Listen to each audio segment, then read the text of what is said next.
फूल आदिकाल से ही अपने रंग रूप और बनावट के कारण मनुष्य को आकर्षित करते रहे हैं। वर्तमान समय में फूलों की खेती एक उद्योग का रूप ले चुकी है, जो विश्व की अनेक देशों की आय का मुख्य स्रोत है। भारत प्रकृति द्वारा वर प्रदत्त उन देशों में से एक है, जहां की जलवायु फूलों की व्यावसायिक खेती व इसके प्रवर्धन के लिए सर्वथा उत्तम है।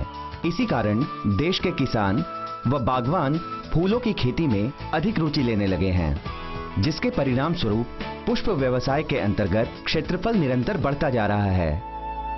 राष्ट्रीय एवं अंतर्राष्ट्रीय स्तर पर फूलों की खेती में विशेषकर कर्तित फूलों की काफी मांग है। आज नई दिशाएं के इस कड़ी में हम एक ऐसे ही कर्तित फूल की बात करेंगे, जिसे अब बढ़ती मांग के चलते गमलों में उगाया जा रहा है। इसका लुभावना आकार, विभिन्न प्रकार के रंग, अधिक समय तक तरोताजा रहने व आकर्षक बनावट के गुणों के कारण कर्तित फूलों के रूप में संसार के प्रमुख फूल निर्यातक देशों में उगाया जाता है। हम बात करेंगे प्यार और रूमानी एहसास से लबालब आकर्षक फूल एंथूरियम की।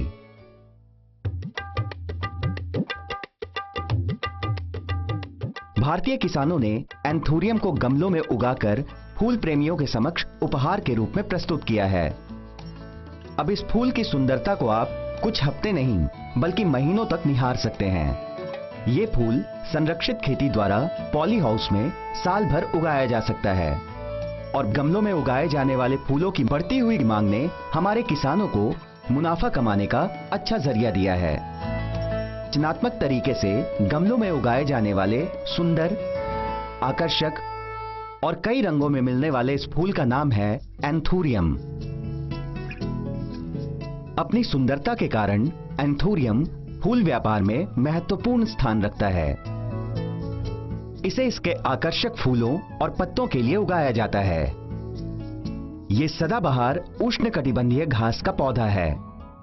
एंथूरियम की खेती भारत के पश्चिमी घाट और पूर्वोत्तर राज्यों में रफ्तार पकड़ रही है।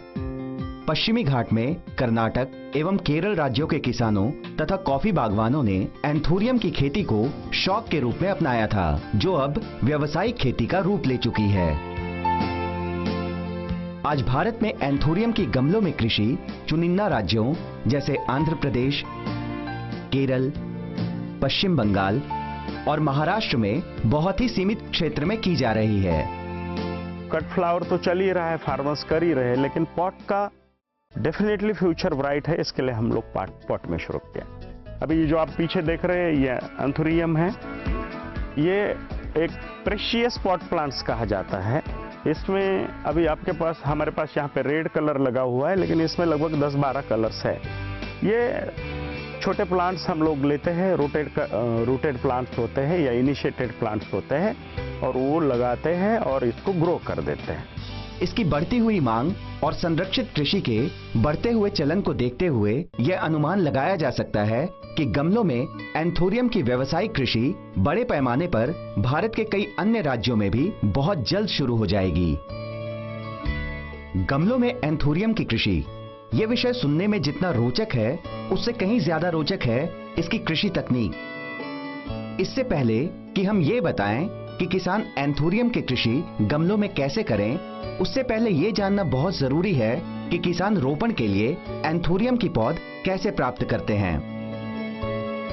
भारत में एंथूरियम की पौध उगाने की प्रक्रिया अन्य फूलों से थोड़ी अलग है।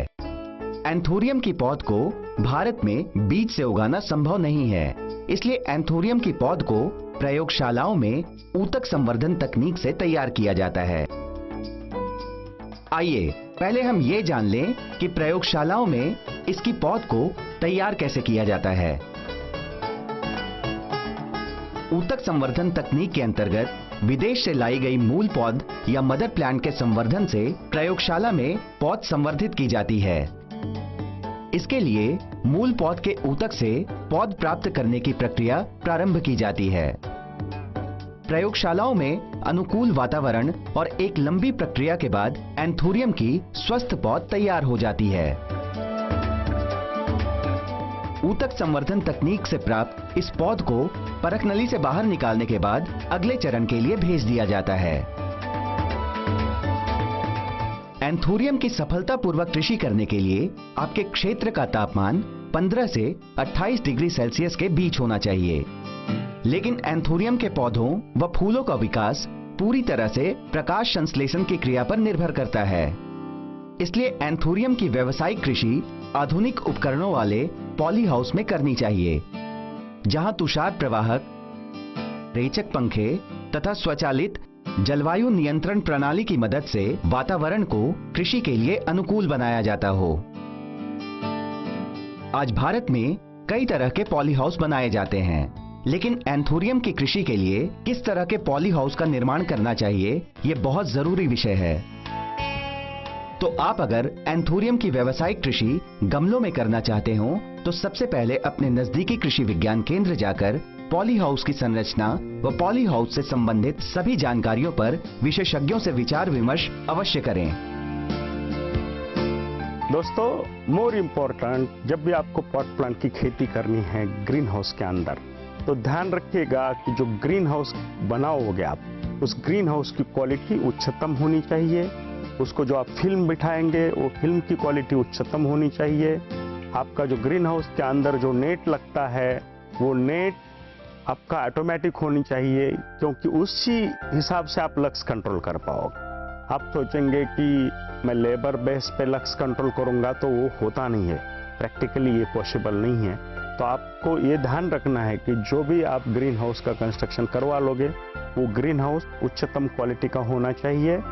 हम लोग एक्चुअली पिछले 23 साल से ग्रीन हाउस बनाते हैं। एक्सपीरियंस से हर एक वैरायटी में कौन सा क्या करना है उसका एक अनुभव जरूरी है, उसकी एक टेक्नोलॉजी जरूरी है, क्योंकि ग्रीन हाउस जनरली बहुत प्रकार का बनता है, लेकिन पॉट प्लांट और पॉट्स के लिए किस तरीके का ग्रीन हाउस का सिलेक्शन करना चाहिए वो भी एक स्टडी का सब्जेक्ट है। उसके बारे में भी सोच के आप कदम उठाइए आगे।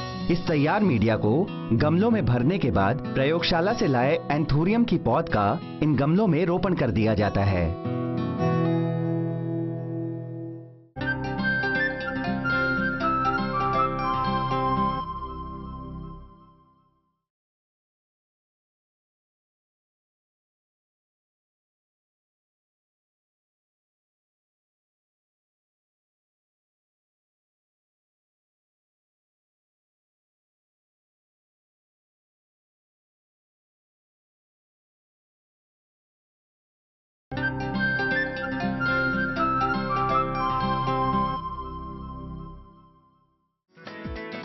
पॉली हाउस के निर्माण के बाद अब बात आती है इन गमलों को रोपण के बाद रखने के लिए स्थायी आधार की।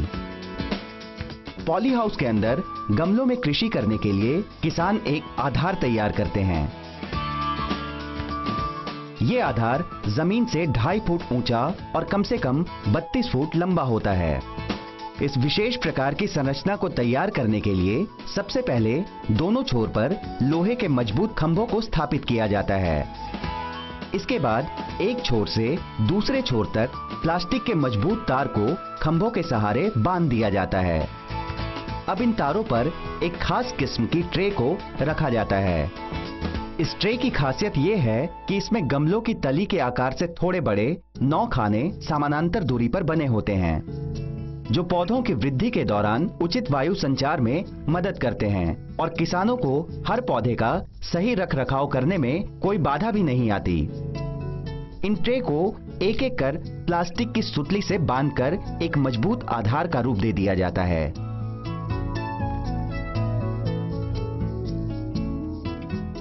आधार के निर्माण के बाद अब बारी आती है गमलों में पौधरोपण के लिए इस्तेमाल होने वाले मीडिया को तैयार करने की। इस मीडिया को मिट्टी, कोकोपीट, जैविक खाद और थर्मोकोल मिलाकर तैयार किया जाता है। कृषि विशेषज्ञों के अनुसार एंथोरियम की कृषि के लिए किसी भी प्रकार की मिट्टी का प्रयोग किया जा सकता है, जिसकी संचयन क्षमता अच्छी हो और मिट्टी का पीएच मान 5 से 6 के बीच हो। एंथोरियम की कृषि के लिए तैयार किए जाने वाले मीडिया में इन 6 गुणों का होना आवश्यक है। पानी की संचयन क्षमता, उच्च संरांध्रता, वायु संचार, निम्न लवण संकेंद्रण, 5 से 6 के बीच पीएच मान और अच्छी संरचना। किसान आज रोपण के लिए मीडिया तैयार कर रहे हैं। इस तैयार मीडिया को गमलों में भरने के बाद प्रयोगशाला से लाए एंथूरियम की पौध का इन गमलों में रोपण कर दिया जाता है।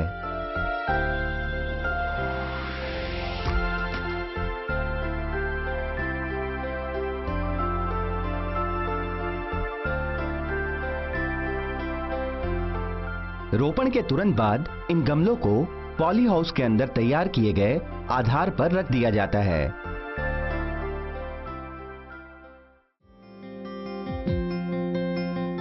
सभी तैयार गमलों को रखने के बाद इनमें फव्वारा द्वारा पानी डाल दिया जाता है ताकि जड़ें मिट्टी को अच्छी तरह से पकड़ लें। एंथूरियम के फूल आने में 6 महीने लगते हैं, इसलिए किसान हर चरण में पौधों की अच्छी देखभाल करते हैं। शुरुआती चरण में इन पौधों को प्रकाश संश्लेषण की अधिक आवश्यकता होती है, इसलिए इन्हें लगभग 14 घंटे प्रकाश में रखा जाता है। उत्तम गुणवत्ता वाले फूलों की प्राप्ति के लिए प्रकाश की तीव्रता को 18,000 से 35,000 लक्स के बीच निर्धारित करना होता है। इसलिए पॉली हाउस के अंदर स्वचालित शेड नेट की आवश्यकता होती है। पॉली हाउस के अंदर एंथूरियम की कृषि में नमी बहुत अहम भूमिका निभाती है। 70 से 80% नमी की मौजूदगी एंथूरियम की सफल कृषि के लिए आवश्यक है। पॉली हाउस के अंदर नमी को निर्धारित करने के लिए किसान समय समय पर तुषार प्रवाहित करने वाले फॉगर्स का इस्तेमाल करते हैं। अगर नमी निर्धारित मात्रा से कम हो तो प्रकाश संश्लेषण की क्रिया बहुत धीमी हो जाती है और ज्यादा नमी हो जाए तो कीटों का खतरा बढ़ जाता है। इसलिए किसान पॉली हाउस के अंदर नमी व तापमान की जानकारी के लिए खंभों पर उपकरण लगाते हैं, जिससे उन्हें नमी का निर्धारण करने में काफी सहायता मिलती है। एंथूरियम की सफल कृषि में पानी का खास महत्व है। इसके पौधों में किसी भी प्रकार के पानी का छिड़काव नहीं किया जा सकता है, इसलिए किसान विपरीत परासरण यानी आरओ द्वारा स्वच्छ किए गए पानी का ही छिड़काव करते हैं। समय समय पर सिंचाई के लिए उपयोग किए जाने वाले पानी का विद्युत चालकता परीक्षण यानी ईसी टेस्ट बहुत जरूरी है। पानी का ईसी अगर 0.5 से कम हो तो इसे कृषि के लिए बहुत अच्छा माना जाता है, और अगर ईसी 1 से ज्यादा हो तो ऐसे पानी का प्रयोग एंथूरियम की कृषि में करना संभव नहीं है। ईसी टेस्ट व सिंचाई से संबंधित अधिक जानकारी के लिए आप अपने नजदीकी कृषि विज्ञान केंद्र जाकर कृषि विशेषज्ञों की सलाह जरूर लें। एंथूरियम के पौधों को प्रतिदिन पानी की आवश्यकता होती है, इसलिए किसान फव्वारे से प्रतिदिन गमलों की सिंचाई करते हैं। किसान समय समय पर गमलों का निरीक्षण करते रहते हैं। इस बात का खास ध्यान रखा जाता है कि किसी भी गमले में पानी का ठहराव ना हो रहा हो। हफ्ते में 2 बार किसान इन गमलों में खाद डालते हैं। इन पौधों में 2 तरह की खाद को तैयार किया जाता है। प्रथम प्रारूप में प्रति 50 लीटर पानी में calcium nitrate 1.62 kilogram, ammonium nitrate 400 ग्राम, पोटाशियम नाइट्रेट 700 ग्राम और आयरन 140 ग्राम होता है। द्वितीय प्रारूप में प्रति 50 लीटर पानी में पोटाशियम नाइट्रेट 550 ग्राम, मोनो पोटेशियम 680 ग्राम, मैग्नीज सल्फेट 1.12 किलोग्राम, बोरक्स 10 ग्राम, जिंक सल्फेट 4.3 ग्राम, कॉपर सल्फेट 0.56 ग्राम, सोडियम मॉलिब्डेट 0.56 ग्राम प्रयोग किया जाता है।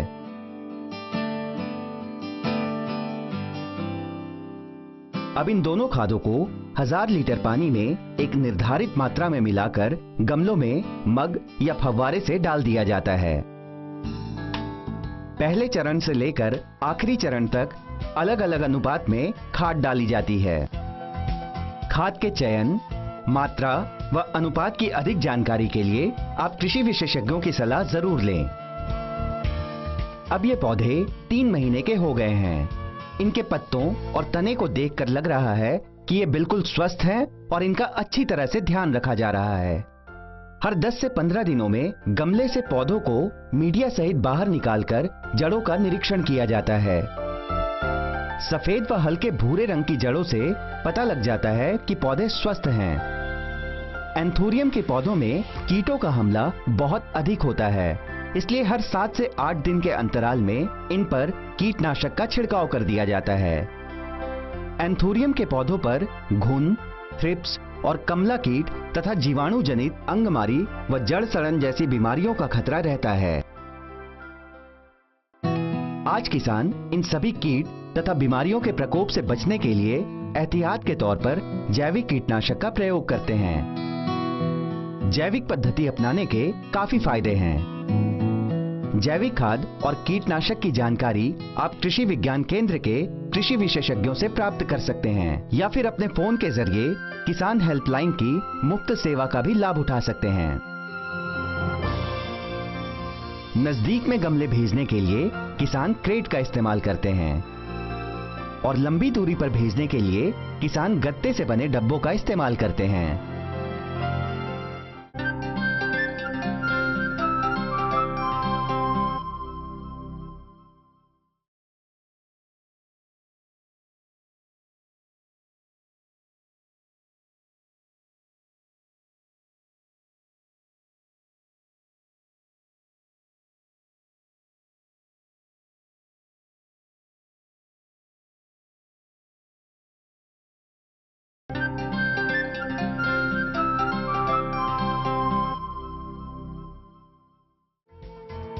आज रोपण किए 5 महीने हो चुके हैं। एंथोरियम के पौधों में अब नन्ही कलियां दिखने लगी हैं। अगले 20 से 25 दिनों में ये पूरी तरह से विकसित फूल का रूप ले लेंगी। अब इन पौधों को फूल विक्रेताओं और नर्सरी में पहुंचाने का समय नजदीक आ गया है। इसी दौरान भेजे जाने वाले सभी गमलों का निरीक्षण किया जाता है और पीले पत्तों व खरपतवार की हाथ से निकोनी कर दी जाती है। किसान इस दौरान निर्देशानुसार सिंचाई, खाद और कीटनाशक का इस्तेमाल करते हैं और स्वस्थ व उच्च गुणवत्ता वाले फूलों की प्राप्ति करते हैं। आज ये किसान फूल विक्रेताओं की मांग के अनुसार एंथोरियम के गमलों को नजदीक के एक नर्सरी में भेजने की तैयारी कर रहे हैं। नजदीक में गमले भेजने के लिए किसान क्रेट का इस्तेमाल करते हैं और लंबी दूरी पर भेजने के लिए किसान गत्ते से बने डब्बों का इस्तेमाल करते हैं। ये किसान ध्यानपूर्वक एक एक गमले को इस क्रेट में भर देते हैं। इसके बाद इन्हें अपने अगले सफर के लिए यातायात के विभिन्न माध्यमों से नर्सरी व अन्य जगहों पर भेज दिया जाता है। एक तैयार गमले की कीमत आज बाजार में लगभग 250 से 300 रुपए तक होती है और इसको तैयार करने की लागत लगभग 80 से 100 रुपए के बीच आती है। तो आने वाले समय में किसानों के लिए ये एक अधिक मुनाफा देने वाली नकदी फसल साबित हो सकती है। 1 एकड़ में आप लगभग 60,000 प्लांट्स बिठा सकते हैं जब प्लांट छोटे हैं। फिर थोड़े बड़े प्लांट्स अगर आप करेंगे उसका और थोड़ा बड़ा अगर सेल करना है आपको तो 40,000 प्लांट तक आप प्लांट बिठा सकते हो 1 एकड़ के अंदर। एंड एन एवरेज इसकी सेल प्राइस 200 रुपये से लेके 400 रुपये डिपेंड करती है आपकी आपने क्या साइज बनाई हुई है। एंथोरियम की पॉट प्लांट की अगर आप खेती करते हैं प्रॉपर तरीके से तो 1 एकड़ से आप कम से कम 15 से 20 लाख रुपया सालाना अर्निंग कर सकते हैं। एंथोरियम मूल रूप से उत्तरी अमेरिकी फूल है। एंथोरियम प्रजाति का नाम 2 योनी शब्दों एंथस और औरा का योग है, जिसमें एंथस का अर्थ फूल और औरा का अर्थ पूंछ होता है। संयोजित होकर पूंछ वाले फूल की प्रजाति कहलाती है। सर्वप्रथम फ्रांस और बेल्जियम में इसकी खेती तथा संवर्धन का कार्य आरंभ हुआ। एंडीज पर्वतमाला के दक्षिणी क्षेत्र कोलंबिया तथा इक्वेडोर में एक खोजी अभियान के दौरान सन 1876 में फ्रांसीसी वैज्ञानिक एडवर्ड एंड्रे ने एंथोरियम की खोज की। 1970 के दशक में एंथोरियम कर्तित फूल के रूप में लोकप्रियता प्राप्त करने लगा। 1980 के दशक में फूलों के प्रति उत्साही लोगों की नजर में आने के बाद यह पूरे विश्व में फैल गया। क्या आप जानते हैं कि गुलदस्तों में एंथोरियम लगभग 3 सप्ताह तक जीवित रह सकता है। उच्च आर्द्रता में एंथोरियम शानदार मोम जैसा चमकीला रंग प्रदर्शित करता है, जिसके कारण यह बिल्कुल कृत्रिम फूल मालूम पड़ता है। एंथोरियम के फूल हमेशा से रूमानी आकर्षण को दर्शाते आए हैं। ऐसा इसके खूबसूरत चमकदार लाल रंग और दिल के आकार के खुले पत्तों की वजह से है। इसके तने की लंबाई 15 से 20 इंच भी हो सकती है। एंथोरियम के फूल लाल के अलावा बरगंडी, सफेद, गुलाबी, नारंगी, हरे, भूरे और बहुरंगी रंगों में भी आते हैं। एंथोरियम के पौधे के सभी भाग जहरीले होते हैं, जिन्हें निगलने पर पेट संबंधी विकार पैदा हो सकते हैं। क्या आप जानते हैं कि दरअसल इसके फूल की छोटी कली ही वास्तविक फूल है और बाकी लाल रंग का भाग सिर्फ एक पत्ती। भारत के किसान अब पारंपरिक फसलों के अलावा फूलों की खेती करके भी मुनाफा कमा सकते हैं। भारतीय कृषि अनुसंधान संस्थान के सहयोग से फूलों में विशेषतः कर्तित फूलों की खेती को प्रोत्साहन मिला है। फूल विशेषज्ञों का दावा है कि एंथोरियम की गमलों में खेती परंपरागत खेती की तुलना में किसानों को अच्छा मुनाफा दे सकती है। हर साल फूलों की मांग में इजाफा हो रहा है। देश के ग्रामीण अब फूलों का उत्पादन कर वैश्विक बाजार में हिस्सा लेना चाहते हैं, जहां हॉलैंड का दबदबा है। लेकिन अभी भारतीय उत्पादकों को काफी लंबा सफर तय करना है। सभी हिंदुस्तान के किसान भाइयों से इतना कहना चाहूंगा कि पॉट प्लांट की खेती एक प्रॉफिटेबल खेती है। अगर आप इसको अडॉप्ट करना चाहते हैं, आप इसमें आपका करियर बनाना चाहते हैं, तो आप बना सकते हैं। ये बहुत ही अच्छा है। और इसमें और एक अच्छी बात है कि लगभग अलग अलग प्रकार के 50,000 पॉट प्लांट्स है, तो इसमें कंपटीशन भी बहुत कम है कि ये बहुत सप्लाई ज़्यादा हो गया तो फिर उसकी डिमांड कम हो जाएगी। इससे आप बच सकते हैं। आप अगर प्रॉपर सर्वे करेंगे, प्रॉपर मेहनत करेंगे, तो आपको इसमें डेफिनेटली कि दूसरे लोग जो कर रहे हैं वो वैरायटी में ना जाके दूसरी वैरायटी में जाके 50,000 वेरिएंट्स है आज आपके पास बनाने के लिए। और अकॉर्डिंग टू टाइम आप उसकी वैरायटीज चेंज कर सकते हैं, क्योंकि ये पॉट प्लांट्स अब जब ग्रो करते हैं तो ज़्यादा से ज़्यादा उसका पीरियड है 3 से 4 महीने का। तो 3 से 4 महीने में अगर लगा कि कोई चीज़ को डिमांड नहीं है तो आप उसको चेंज करके दूसरी भी लगा सकते हैं। ये इस कल्चर की ब्यूटी है। और इसके लिए ये कल्चर अगर कोई अपनाना चाहता है, हाँ, लेकिन एक बात है कि पूरा जानकारी लेके, पूरा स्टडी करके आप इस कल्चर में आइए। डेफिनेटली ये आपको सक्सेसफुल बनाएगा। अगली कड़ी में हम बात करेंगे एक ऐसी कृषि तकनीक की जो बेहद नवीन होने के साथ साथ बेहद सुगम है। अब भारत में भी इस खेती का आगमन हो चुका है। इसके प्रसार से संभावनाओं की नई उम्मीद जगी है।